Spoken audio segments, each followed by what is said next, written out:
خب اینها تایپت های هیدرولیکی هستن که در واقع لقی سوپاپ ها رو تنظیم میکنن، در واقع فیلر اتوماتیک انجام میدن که از طریق فشار روغن کار میکنن. اینا رو تو هر سری که شما میخواید تعمیر موتور انجام بدید و موتور رو باز میکنید باید اولا تستش کنید ببینید که اینا خالی نکنن یه موقع، و دوم اینکه روغن کثیفی که داخلش مونده رو تخلیه کنید و با روغن نو پرش کنید و دوباره که موتور خاصی جمع کنید جا بزنید و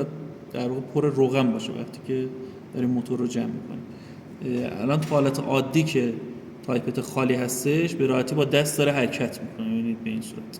بعد که شما داخل روغن قوطه ورش کردید با این آلن سوپاپ یک طرفش رو فشار دادید و اون داخل در واقع حرکتش دادید، روغن نو وارد شد، این کاملا باید سفت بشه و دیگه حرکتی نداشته باشه. حالا ما میذاریم داخل روغن با آلن سوپاپ یک طرفش رو آزاد میکنیم، اینو حرکت میدیم، پر روغنش میکنیم، دوباره بعد از پر کردن هم یه بار تستش میکنیم.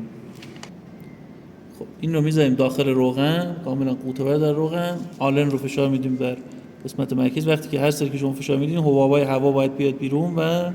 روغن نو وارد تایپت هیدرولیکی ما بشه.